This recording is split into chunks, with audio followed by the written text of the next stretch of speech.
For today's vlog mga kamars ay meron na naman tayong panibagong YouTube channel na i-review o i-feature walang iba kundi ang YouTube channel ni Inday Peking Koreana.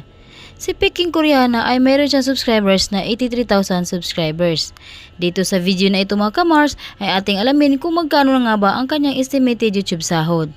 Disclaimer, lahat na makikita nyong amount dito or mababanggit kong amount dito ay pawang estimated po lamang gamit ang Social Blade.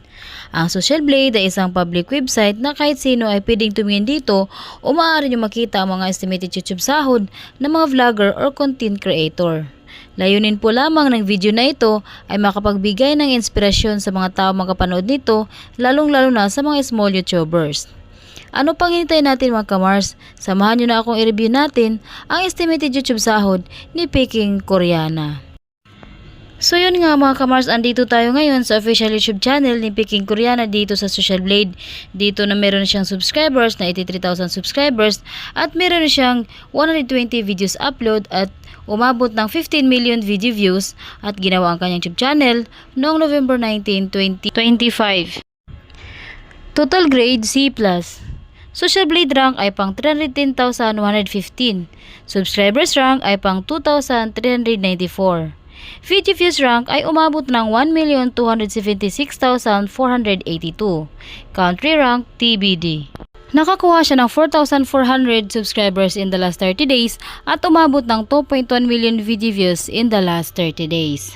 So yun mga kamars, andito tayo ngayon sa YouTube Statistics Summary ni Peking Koreana. Dito natin makikita ang kanyang mga nadagdag na subscribers, video views at ang kanyang estimated earnings. Pero yung titignan natin dito mga kamars ay kanyang daily average at ang kanyang weekly average.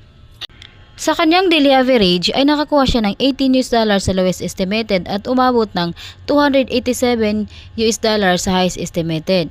I-convert naman ito sa piso, simula ito pag-convert sa lowest estimated na meron na siyang $18 i-times natin sa 59 ay meron siyang 1,062 pesos na posibleng kitain sa loob ng isang araw.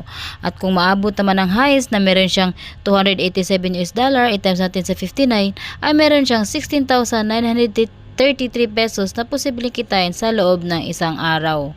At dito naman tayo ngayon sa kanyang weekly average. Sa kanyang weekly average ay nakakuha siya ng $120 sa lowest estimated at umabot ng $1,900 sa highest estimated. I-convert naman natin ito sa piso, simula ito pag-convert sa lowest estimated na meron siyang $122 i-times na natin sa 59 ay meron siyang 7,080 pesos na posibleng kitain sa loob ng isang linggo. At kung maabot naman ang highest na meron siyang $1,900 i-times natin sa 59 ay meron siyang 112,100 pesos na posibleng kitain sa loob ng isang linggo. At nandito naman tayo ngayon sa kanyang estimated monthly earnings. Sa kanyang estimated monthly earnings ay meron siyang $537 sa lowest estimated at umabot ng $8,600 sa highest estimated. I-convert naman natin ito sa piso, simula natin pag-convert sa lowest estimated na meron siyang $537 i-times natin sa 59 ay meron siyang 31,683 pesos na posibleng kitain sa loob ng isang buwan. At kung maabot naman ang highest na meron siyang $8,600 i-times natin sa 59 ay umabot ng 507,400 pesos na posibleng kitain sa loob ng isang buwan. So yun nga mga kamars, hanggang dito na lang ating video. Maraming salamat po. Huwag niyo sanang kalimutang mag-like, share at subscribe sa munting channel na ito. Maraming salamat po.